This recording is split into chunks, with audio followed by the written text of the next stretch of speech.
우리 옆 사람하고 인사 나누겠습니다. 사랑합니다. 축복합니다. 잘 나오셨습니다. 감사를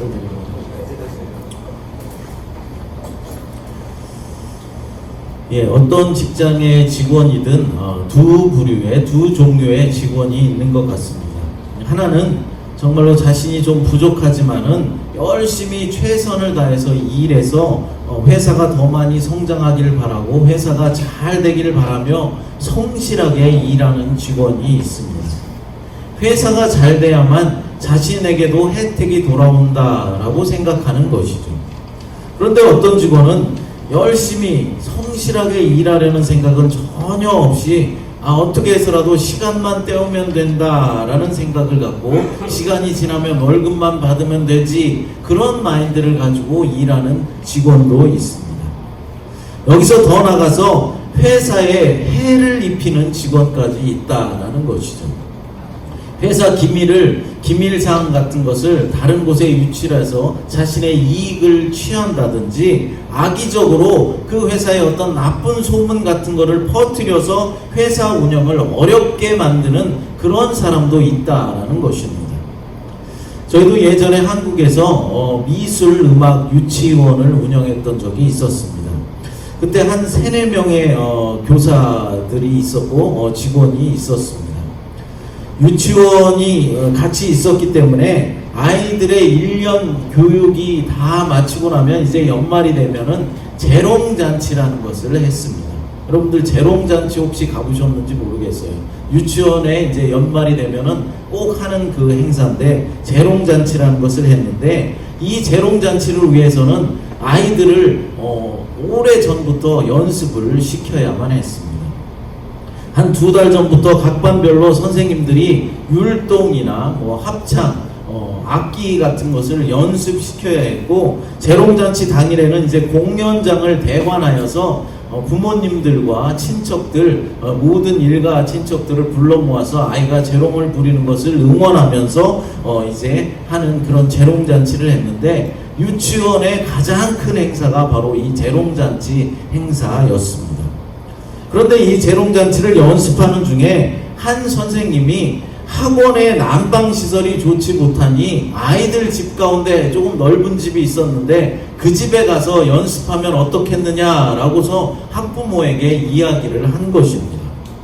당연히 학원에서 연습을 해야 함에도 불구하고 학생의 집에서 연습을 하겠다라고 말한 것 자체가, 그 생각 자체가 잘못됐거니와 그 이유가 학원이 추우니까 학생 집에 가서 연습을 하자라고 했으니 그 이야기를 들은 학부모들의 생각은 어떻겠습니까? 학원이 도대체 평소에 얼마나 춥길래 보일러를 얼마나 틀질 않기 때문에 이런 이야기가 나오나, 이 학원에는 우리 아이를 다시는 보낼 수 없겠구나, 그렇게 생각했을 것입니다. 사실 학원의 크기에 비해서 난방시설이 좀 열악하기는 했습니다. 그렇다고 할지라도 아이들이 추위에 떨어서 추워서 연습을 못할 그럴 정도는 아니었습니다. 계속해서 그렇게 연습을 해왔기 때문입니다. 그래도 그렇지 이 선생님이 제정신입니까? 그런 이야기를 한다는 것이 제정신이 아니겠죠. 학원을 아주 망하게 하고자 하지 않는다면 어떻게 학부모께 학원이 추워서 연습을 못하니까 어머니 집에 가서 연습을 하자라고 이야기를 했겠습니까? 학원이 잘 되기를 바라고 학원을 위하는 마음이 조금이라도 있었다면 그런 말과 행동은 절대로 하지 못했을 것입니다. 이 일로 한동안 우리는 많은 어려움을 겪어야만 했습니다. 그런데 여러분, 교회에도 이런 사람이 있다라는 것입니다. 교회를 옮기려면 조용히 옮기고 아무 말 없이 옮겨가면 그나마도 다행인데 꼭 어떻게 합니까? 교회를 옮기면서 교회에 대한 안 좋은 이야기를 퍼뜨려서 교회를 풍지박산 내려는 그런 분들이 가끔 있다라는 것입니다. 은혜로 올 때는 아무런 문제가 되지 않던 그런 일들도 시험에 들게 되면 어떻게 됩니까? 다 나빠 보이는 것이죠. 자신이 생각하는 것대로 부합하지 않고 다 안 좋아 보이고 다 나빠 보인다라는 것입니다. 자신이 시험에 빠져서 그런 생각을 한다라는 것은 전혀 생각하지 못하고서 말입니다. 사랑하는 여러분, 진정한 하나님의 일꾼이라면 절대로 그럴 수 없는 것입니다. 진짜 하나님의 일꾼은 자신의 손해를 생각하지 않고 교회 공동체와 하나님의 나라를 먼저 생각하고 그것을 위해서 일하는 사람입니다. 자신을 희생해서라도까지 하나님의 교회를 세우기를 원하고 하나님의 뜻을 먼저 생각한다는 것이죠. 오늘 본문 말씀에 보면은 자신의 희생을 감수하면서까지도 하나님의 뜻을 쫓으려 했던 다윗의 이야기가 나오고 있습니다. 이 말씀을 통해서 진정한 하나님의 일꾼의 모습은 어떠한지 이 시간 생각해 보도록 하겠습니다. 오늘 본문 1절 말씀 함께 읽어보도록 하겠습니다. 사람들이 다윗에게 전하여 이르되 보소서 브레셋 사람이 그릴라를 쳐서 그 타작마당을 탈취하더이다 하니. 아멘. 추수철에 브레셋 사람들이 이스라엘 사람들이 살고 있는 그릴라라는 이 마을을 습격했다라는 소식이 다윗에게까지 전해졌습니다. 아마도 볼이나 밀의 수확이 한창인 초여름이었을 것입니다. 지금 이때쯤이었다라는 것이죠. 여기서 그릴라는 헤브론에서 북서쪽으로 13km 정도 떨어진 곳이고 브레셋의 가드에서는 남동쪽으로 한 20km 정도 떨어졌고, 그 당시 다윗이 머물고 있었던 이제 아둘람 지역에서는 남쪽으로 한 5km 정도 떨어진 평지의 평평한 그런 평지 마을이었습니다. 그릴라는 브레셋과 이스라엘의 접경지대에 위치해 있기 때문에 브레셋 사람들의 습격이 빈번하게 있었던 그런 지역입니다.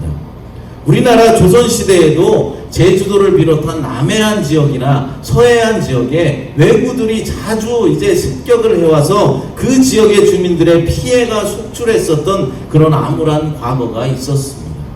예나 지금이나 국가의 국력이 약하고 나라의 힘이 약하거나 중앙정부가 부정부패가 심하면 심할수록 백성들의 삶은 점점 더 힘들고 살기 어려워지는 것입니다.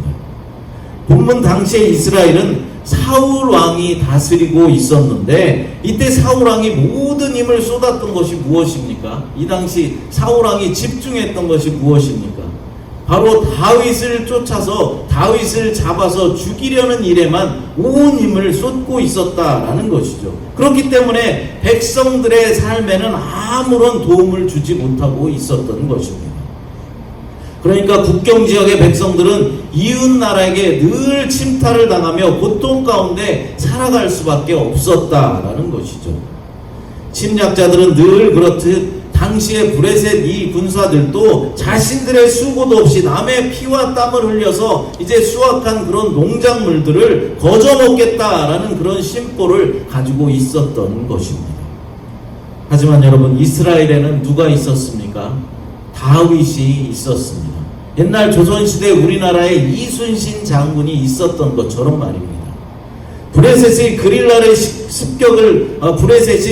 습격했다라는 이 소식을 들은 다윗은 그 즉시로 하나님께 기도하면서 물었고, 하나님은 가서 그릴라를 구원하라 라고 말씀해 주셨습니다.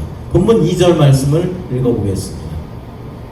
이에 다윗이 여호와께 묻자와 이르되 내가 가서 이 브레셋 사람들을 치리이까? 여호와께서 다윗에게 이르시되 가서 브레셋 사람들을 치고 그릴라를 구원하라 하시니. 아멘. 하지만 다윗의 생각대로 단번에 그릴라로 가지는 못했습니다. 왜냐하면은 다윗과 함께 있던 사람들, 다윗을 추종했던 그 사람들의 반대에 직면했기 때문입니다. 본문 3절을 읽어보겠습니다. 다윗의 사람들이 그에게 이르되 보소서 우리가 유다에 있기도 두렵거든 하물며 그릴라에 가서 브레셋 사람들의 군대를 치는 일이니까 한지라. 아멘. 사람들은 우리가 유다에 머물러 있는 것도 두려운데 하물며 그릴라 지역까지 가서 브레셋 사람들의 군대를 치는 일은 더욱더 두려운 일이고 힘든 일입니다 라고 말하면서 브레셋을 치는 일에 대해 반대의 의견을 내놓았다라는 것입니다. 그러니까 유다 사람들만 살고 있는 이곳도 아둘람 지역도 두렵고 힘든 삶을 살아가고 있는데 브레셋과의 그런 접경지대, 브레셋 사람들이 언제 우리를 치러 올지 공격해 올지 모르는 그곳에 가는 것은 너무나도 두렵고 비합리적인 일이다 라고 반대했다라는 것이죠. 그런데 다윗과 다윗의 사람들이 유다 땅, 그러니까 아둘람 땅에 있었는데도 왜 두려움을 갖고 있겠습니까? 바로 사울왕이 다윗을 잡아 죽이려고 계속해서 호시탐탐 노리고 있었기 때문입니다. 그러니까 다윗의 사람들이 하는 말은 지금 사울왕과 그의 부하들의 공격을 막아내기도 지금 힘든 판국에 어떻게 그릴라 지역에 우리가 내려가서 그 사람들을 돕겠다고 또 다른 적 브레셋을 만들 수 있느냐라는 것이죠. 자칫 잘못해서 이제 사울왕의 공격을 받게 되면은 나중에 피신해서 이제 브레셋 땅으로 들어가서 숨어야 할지도 모르는데 왜 또 다른 적을 만들어서 나중에 큰 위협이 될 수 있게 그릴라를 치러 가자, 도우러 가자 라고 하느냐라고 말하는 것입니다. 여러분, 이 말이 어떻습니까? 참으로 합리적인 제안입니다. 그리고 사람들의 말이 사실 틀린 것이 하나도 없습니다. 지금 적들로부터 사울왕으로부터 공격을 당하고 있는데 그것도 모자라서 또 다른 지역에 가서 다른 적과 싸우자라는 것이 말이 안 된다라는 것이죠. 더군다나 막강한 블레셋 군대를 상대하는 일은 승산도 없고 무모한 일이었습니다. 오늘날 우리 교회도 보면은 하나님의 일을 시작할 때면 반대하는 사람들이 꼭 나타나기 마련입니다. 그런데 반대하는 사람들의 말을 들어보면은 분명한 명분도 있고 틀린 말을 하는 것이 전혀 아닙니다. 옳은 말을 합니다. 예를 들어서 교회에서 선교지에 선교비를 좀 보내려고 합니다. 그럼 모두가 선교에 참여할 수 있음에 감사하면서 기쁨으로 선교비를 보내주면 다행인데 좋은데 꼭 반대하는 사람들이 생긴다라는 것이죠. 반대하는 사람의 이야기를 들어보면은 틀린 말을 하는 것은 아닙니다. 우리 교회 재정도 이렇게 부족하고 힘든데 그래서 우리 교회 내에서 어떤 행사를 하기도 어려운데 어떻게 다른 곳에 선교비를 보낼 수 있느냐라고 말하는 것이죠. 지금 코로나의 여파로 교회 헌금이 반토막이 나버렸는데 이런 상황에서 선교비를 보낸다라는 것은 합당하지 않다라는 것입니다. 그러면서 나중에 재정이 좀 회복되면은 그때 선교비를 보냅시다 라고 말하는 것이죠. 어찌 보면 맞는 말인 것 같습니다. 하지만 조금만 영적인 눈을 뜨고 바라본다면은 그것은 잘못된 생각이다라는 것이죠. 인간적인 생각이고 세상적인 판단이고 세상적인 기준이고 세상 사람들의 생각이다라는 것입니다. 그러니까 하나님의 뜻과 하나님의 생각은 전혀 하지 않는다라는 것이죠. 하나님은 무에서 유를 창조해내는 분이십니다. 그래서 하나님의 선한 사역을 해나갈 때 어떤 놀라운 역사들이 일어나게 되는 것입니다. 재정이 반토막 났다고 선교비를 보내는 것을 중단하는 것은 절대로 하나님의 뜻이 아닙니다. 그런데 많은 교회들이 어떻게 합니까? 재정이 어려워지면 제일 먼저 끊는 것이 무엇입니까? 선교비 보내는 것을 제일 먼저 끊는다라는 것이죠. 하나님의 뜻을 역행하는 행위입니다. 우리 교회에서도 오늘 맥주 감사 주일을 예배를 드리고 있는데 맥주 감사 주일 헌금은 전액 선교비로 보내기로 우리가 결의를 했고 계속해서 그렇게 해오고 있습니다. 그런데 여러분 가운데 혹시라도 우리 교회에 재정도 없어서 지금 힘들어 죽겠는데 교회 이사를 가야 되는데 재정이 부족한데 무슨 선교비를 보내느냐, 그것도 조금만 보내지 무슨 전액을 보내느냐, 이렇게 생각하는 분이 계시다면 회개하시기 바랍니다. 어려울 때일수록 우리는 하나님의 일에 더욱더 최선을 다해야 하는 것입니다. 더군다나 특별히 선교하는 일에는 우리가 열정과 온 힘을 쏟아야 한다라는 것이죠. 본문의 다윗은 정말로 어려운 상황 가운데 있었습니다. 집도 없이 계속해서 자신을 죽이려고 쫓아오는 사울왕과 그의 군사들과 맞서야만 했습니다. 이런 상황 가운데도 동족 그릴라가 위험에 빠졌다라는 소식을 듣고는 그들을 돕기로 한 것입니다. 더 중요한 것은 그것이 자신의 뜻으로 한 것이 아니라 하나님께 여쭤보고 하나님의 뜻을 묻고 그것에 따랐다라는 것이죠. 다윗은 백성들의 반대에 부딪히자 다시 한번 하나님께로 나아갔습니다. 그리고 다시 한번 그릴라를 돕는 것이 하나님의 뜻인가를 다시 묻고 있는 것이죠. 본문 4절 말씀을 읽어보겠습니다. 다윗이 여호와께 다시 묻자온데 여호와께서 대답하여 이르시되 일어나 그릴라로 내려가라. 내가 브레셋 사람들을 내 손에 넘기리라 하신지라. 아멘. 하나님은 처음보다도 더 구체적으로 말씀해 주십니다. 내가 브레셋 사람들을 내 손에 넘기리라 라고 명확한 대답을 해 주시는 것이죠. 다윗은 더 이상 주저하지 않고 반대하는 사람들을 설득해서 그릴라 지역으로 이제 내려갑니다. 이것이 바로 사울왕과는 다른 다윗의 모습입니다. 사울왕은 하나님의 뜻을 따르기보다는 백성들의 여론을 더 중요시했다라는 것이죠. 그러니까 하나님의 뜻을 받들어 살기보다는 사람의 뜻을 더 중요하게 생각하고 사람들의 뜻을 쫓아 살았다라는 것입니다. 그러나 다윗은 백성들의 반대에 부딪히자 다시 한번 하나님의 뜻을 물었으며 하나님의 확실한 응답이 있자 사람들의 반대에도 불구하고 그 험한 격전지로 떠나갔다라는 것이죠. 그랬더니 어떻게 됐습니까? 하나님은 약속하신 대로 다윗의 군대가 큰 승리를 거둘 수 있도록 해 주셨습니다. 본문 5절 말씀 읽겠습니다. 다윗과 그의 사람들이 그릴라로 가서 브레셋 사람들과 싸워 그들을 크게 쳐서 죽이고 그들의 가축을 끌어오니라. 다윗이 이와 같이 그릴라 주민을 구원하니라. 아멘. 하나님의 말씀대로 승리하게 하셨을 뿐만 아니라 많은 가축들, 그러니까 재산까지도 얻게 해주셨다라는 것입니다. 다윗은 백성들의 반대에도 불구하고 하나님의 말씀에 순종하여서 승리를 얻게 된 것입니다. 우리의 믿음도 이랬으면 좋겠습니다.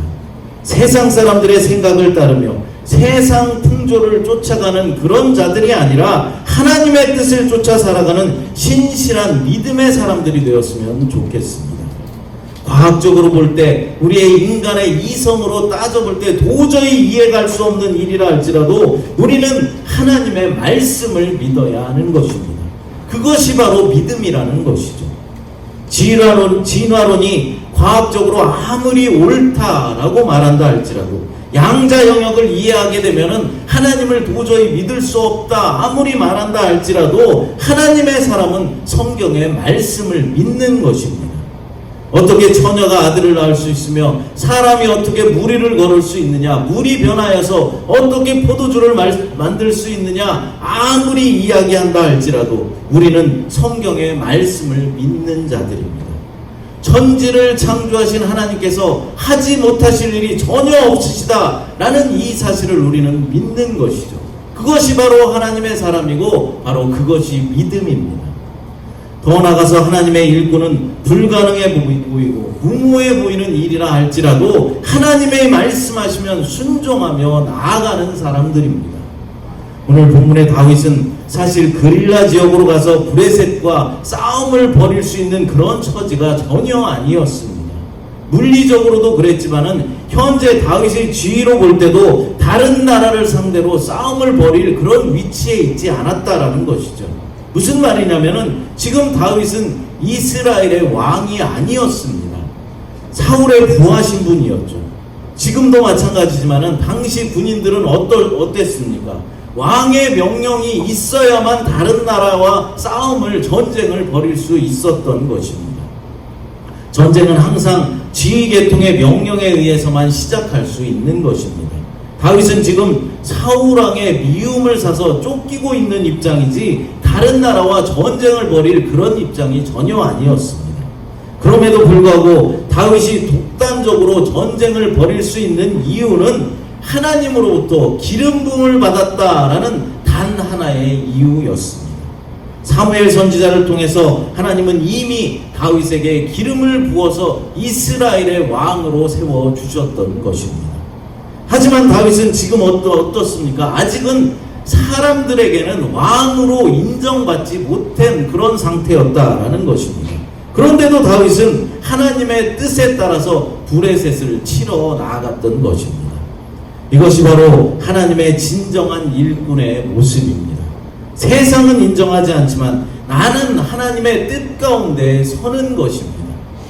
나는 하나님 나라의 시민권자다라고 세상 사람들에게 아무리 우리가 이야기한다고 해도 세상 사람들이 그것을 인정해 주겠습니까?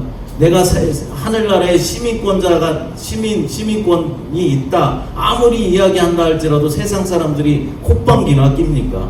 하지만 우리는 하나님의 일꾼으로 이미 하나님 나라의 시민권자가 되었음을 믿으시기 바랍니다. 다윗은 첫 번째 리더십의 위기를 아주 잘 넘겼습니다.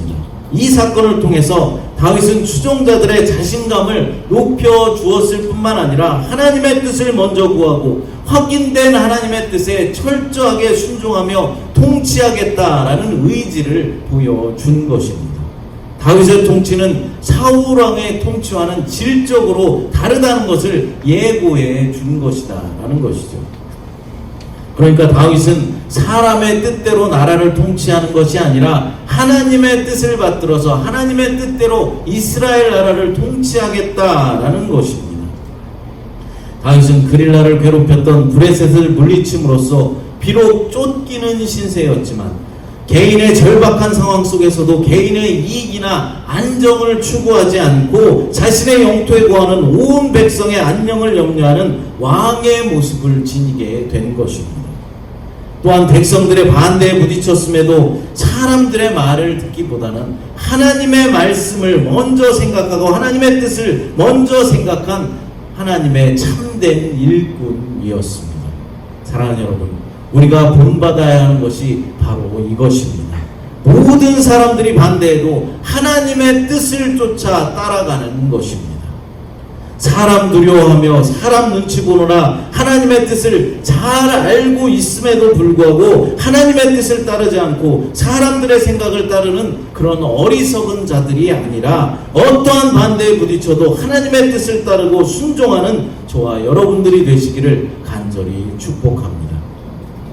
오늘 맥주 감사 주일로 드리고 있습니다. 원래 우리가 오늘 밑에 새로운 예배당에 가서 이전을 해서 예배를 드려야 맞는데 뭔가 약간 착오가 있어서 오늘도 여기서 예배를 드리게 됐는데 조금은 아쉽지만은 그래도 이 좋은 장소에서 이 넓은 장소에서 맥주 감사 예배를 드리게 하신 우리 하나님께 감사를 드립니다.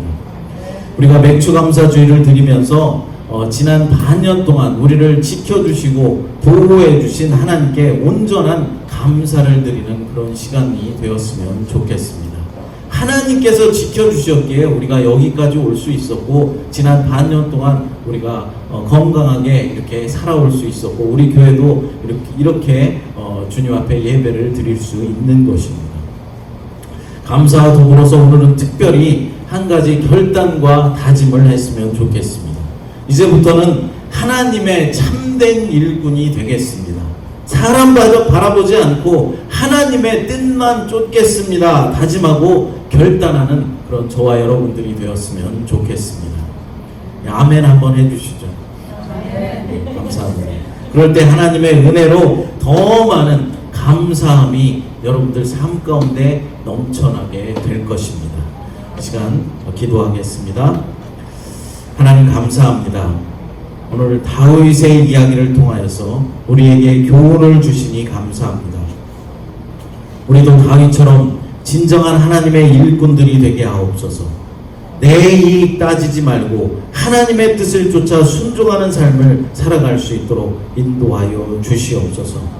도망자 신세였지만 하나님의 뜻에 순종했던 다윗처럼 백성들의 반대에도 하나님의 뜻을 따랐던 다윗처럼 우리도 순종하는 신실한 하나님의 일꾼들이 다 될 수 있도록 하나님 인도하여 주시옵소서. 그래서 하나님이 주신 축복 가운데 늘 감사하며 주님 앞에 영광 돌리는 삶을 살아갈 수 있도록 하나님 은혜를 더하여 주시옵소서. 거룩하신 예수님의 이름으로 간절히 기도드리옵나이다.